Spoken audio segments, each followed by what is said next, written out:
Praise the Lord. கர்த்தருடைய பரிசுநாமம் மகிமைப்படுவதாக. யோசுவா புஸ்தகம் 3ஆம் அதிகாரம் 5வது வசனம். யோசுவா ஜனங்களை நோக்கி, உங்களை பரிசுத்தம் பண்ணிக்கொள்ளுங்கள், நாளைக்கு கர்த்தர் உங்கள் நடுவில் அற்புதங்களை செய்வார். எனக்கு பிரியமானவங்களே, பரிசுத்தமும் அற்புதமும் நம்மளை விட்டு நீங்கவே கூடாது. எந்த அளவுக்கு நாம் பரிசுத்தமாக இருக்கிறோமோ அந்த அளவுக்கு அற்புதங்களும் நம்மளோட கூட நெருங்கி கொண்டே இருக்கும். பரிசுத்தமாக இருப்பதற்கு நிறைய வழிவாசல்கள் இருக்கிறது. அதுக்கு என்ன செய்யணும் தெரியுங்களா? இந்த உலக ஆசைகள் நம்மை தொடக்கூடாது, உலக இயக்கங்கள் நம்மை தொடக்கூடாது, உலக சிற்றின்மைகள் நம்மை தொடக்கூடாது. உலகத்துக்கும் நமக்கு வேறு பிரிக்கப்பட்ட நிலைமையில் நாம் இருக்க வேண்டும். அவர்களால் தான் பரிசுத்தத்துக்காக பிரயாசப்பட முடியும். உங்களுக்கு இயேசுவின் நாமத்தில் சொல்லுகிறேன், நீங்கள் எந்த இடத்துல இருந்தாலும் பரவாயில்ல, தேவனுக்காக உண்மையாக இருக்க வேண்டும், பரிசுத்தமாக இருக்க வேண்டும். ஒரு பிளான் பண்ணுங்கள், ஒரு சின்னதாக பிளான் பண்ணுங்கள். அந்த பிளானிங்கே போதும்.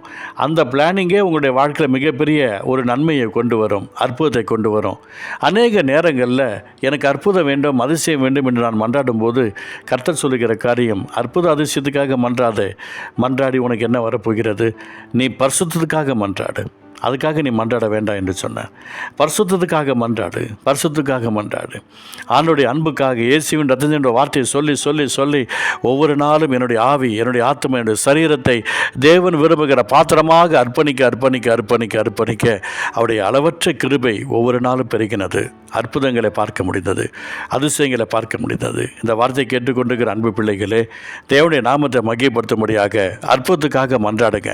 அற்புதமான ஆசிரியத்துக்காக உங்களுடைய வாழ்க்கையில் கற்று கொடுக்க பிரியமாக இருக்கிறார்.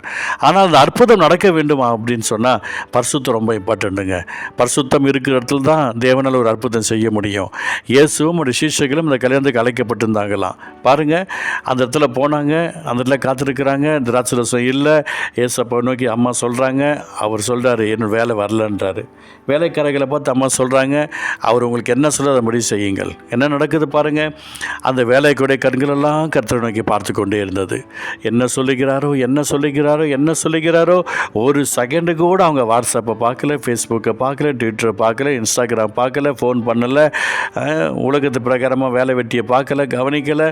கர்த்தருடைய முகத்தையே பார்த்துட்டு இருந்தாங்க, ஆண்டவருடைய அன்பையே பார்த்துட்டு இருந்தாங்க. ஆண்டவர் சொன்னார், அவைகளை தண்ணீரால் நிரப்புங்கள் என்று சொன்னார். அவர்கள் அவைகளை நிறைய நிரப்பினார்கள், நிரப்பவில்லை, நிறைய நிரப்பினார்கள். இந்த தினத்தில் கூட நாம் உபவாசம் பண்ணுங்கன்னா உபவாசம் பண்ணிக்க நல்லா பண்ணுங்க, ஜெபம் பண்ண நல்லா ஜெபம் பண்ணுங்க, பாட்டு பாட நல்லா பாட்டு பாடுங்க, நிறைய பண்ணுங்கள். போதும்னு டைம் வச்சுக்காதீங்க, ஒரு டைம் ஃபிக்ஸ் பண்ணிட்டு பண்ணாதீங்க. ஒரு வேலைக்கு போகிறீங்க, அந்த வேலைக்கு போகும்போது நீங்கள் உள்ளே நுழையும் போது ஒரு டைம் இருக்கும், ஆனால் வெளியே விடும்போது அந்த டைமுக்கு விட்டுறாங்களா? மணிக்கணக்காக நீங்கள் அவங்களுக்காக வேலை செஞ்சாலும் ஒரு குறையோடு தான் வெளியில் வரீங்க. ஆனால் இயேசுப்பா அப்படி கிடையாதுங்க. இயேசுப்போட சமூகத்தில் ஒருத்தர் காத்திருந்தாங்க அப்படின்னு சொன்னால் அவங்க வாழ்க்கையில் அற்புதத்தையும் அதிசயத்தையும் கொடுப்பது தேவசித்தமாக இருக்கிறது. எனக்கு பிரியமானவர்களே, அந்த வேலையை அவ்வளோ நேரம் செஞ்சுட்டு வெளியில் வரும்போது ஒரு நன்மையும் பார்க்க முடியாது. சம்பளம் தான் அந்த நாளில், அதுவும் காலைல 10 நிமிஷம் லேட்டாக போனதுக்கு சேலரி வேறு கட் பண்ணுவானுங்க. இந்த நாளில் கர்த்தருடைய நாமத்துக்காக நான் சொல்கிறேன், இயேசுவின் நாமத்தினால அந்த பரிசுத்தம் அதுக்காக அவ்வளோ நேரம் செலவு பண்ணுற நபர்கள் இருக்கும்போது ஆண்டவர் சமூகத்தில் நம்முடைய பரிசுத்தத்துக்காக இன்னும் கொஞ்சம் நேரம் பாட்டு பாடலாமே, இன்னும் கொஞ்சம் நேரம் பைபிள் வாசிக்கலாமே, இன்னும் கொஞ்சம் நேரம் நம்ம ஆண்டவர் சமூகத்தில் உட்காரலாமே. அப்படியாப்பட்ட மைண்டு யாருக்கு இருக்கிறதோ அவர்களுக்கு தாங்க அற்புதம். சும்மா வந்துட்டு உட்காந்து 5 நிமிஷம் ஜெபம் பண்ணிட்டு ஓகே டைம் ஆச்சு போயிட்டு வரேன்னு சொல்கிறவங்களுக்கு அற்புதம் கிடையாது. அவங்க ஆண்டுகள் உருண்டோடினாலும் சரி, மணிக்கணக்காக நீங்கள் ஆண்டவர்கிட்ட உட்காரணும். பாருங்கள், இன்றைக்கி உங்கள் வேலைக்கு கட்டாயமாக செய்கிறீங்க, உங்கள் வீட்டில் வேலையை செய்கிறீங்க. ஆனால் கர்த்தருடைய சமூகத்தில் உட்கார்ந்தா மட்டும் டைம் இல்லை, வீட்டில் வேலை இருக்குது, சாப்பாடு செய்யணும், குடும்பத்தை கவனிக்கணும், பிள்ளைகளை பார்க்கணும், உறவுகள் வராங்க, அதுக்கு மட்டும் எங்கெங்க நேரம் இருக்குது? ஆனால் அற்புதம் மட்டும் வேணும், அதிசயம் நடக்கணும், என் வாழ்க்கையில் அற்புதம் நடக்கணும். ஒரு அற்புதமும் நடக்காது. ஆண்டவர் சமூகத்தில் உட்காராமல் ஒரு அற்புதத்தை கர்த்தரால் உங்களுக்கு செய்ய முடியாது. இயேசுவின் நாமத்தில் சொல்கிறேன், 1000 வேலை இருக்கட்டும், ஒரு டீ வைக்கிறதுக்கு கூட 4 மணி நேரம் ஆக்குறாங்க, 1/2 மணி நேரம் ஆக்குறாங்க. அது கொதிக்கணுமா?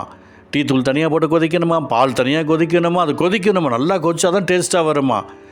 ஒரு சிக்கனை போட்டால் அதுக்கு ஒரு வேகணும், அதுக்கு நல்லா வேகணும், கறி நல்லா வேகணும்.